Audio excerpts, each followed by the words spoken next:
Menko Polhukam sekaligus Ketua Satgas Tindak Pidana Perdagangan Orang TPPO, Mahfud MD, singgung ada backing hambat pemeriksaan kasus perdagangan orang bakal ditindak tegas.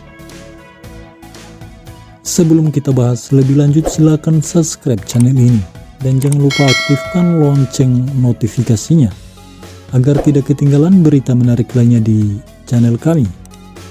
Jika sudah subscribe, mari kita lanjut. Presiden Joko Widodo tegas meminta masalah tindak pidana perdagangan orang TPPO segera diberantas. Mahfud MD mengatakan Jokowi juga memerintahkan jajaran kepolisian untuk segera menelusuri adanya dugaan backingan atau dukungan yang bertugas melancarkan aksi perdagangan orang. Tidak ada backing-backingan bagi penjahat. Backing bagi kebenaran adalah negara. Backing bagi penegakan hukum adalah negara, kata Mahfud MD dalam konferensi pers di Istana Kepresidenan.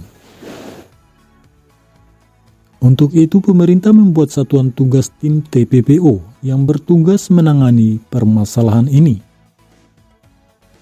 Penuntasan perkara ini juga dilatar belakangi banyaknya keluhan negara-negara ASEAN lainnya.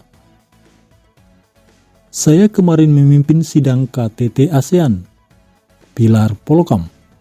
Di situ semua negara ASEAN meminta kepada kita, Indonesia, agar mengambil posisi kepemimpinan di dalam tindak pidana perdagangan orang. Ini karena bagi mereka tindak perdagangan orang ini sudah begitu mengganggu kehidupan bernegara. Karena ini adalah kejahatan lintas negara dan sangat rapi kerjanya, ujar Mahfud.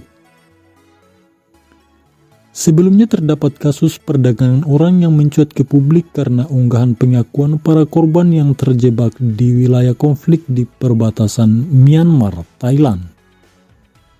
Sebanyak 26 korban TPPO tersebut mengadu secara virtual yang ditujukan kepada Jokowi lalu diunggah ke media sosial. Penyelamatan WNI tersebut dilakukan dalam 2 tahap pada tanggal 5 Mei dan 6 Mei 2023. Di hari yang sama, Kementerian Luar Negeri juga memfasilitasi pemulangan 20 WNI korban TPPO dari Pampanga, Filipina. Para WNI tersebut direpatriasi oleh pemerintah Filipina setelah melalui proses pemeriksaan.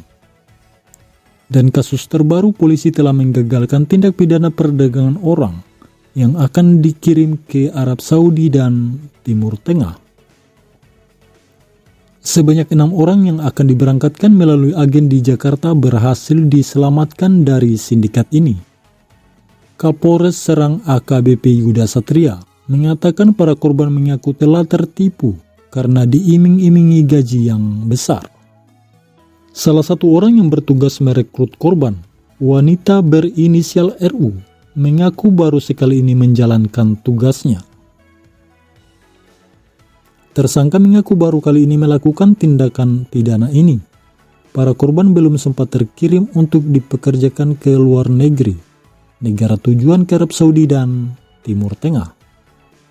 Para korban diiming-imingi penghasilan yang tinggi dan tersangka kita yakini mendapat sejumlah uang jika bisa mengirimkan orang ke luar negeri.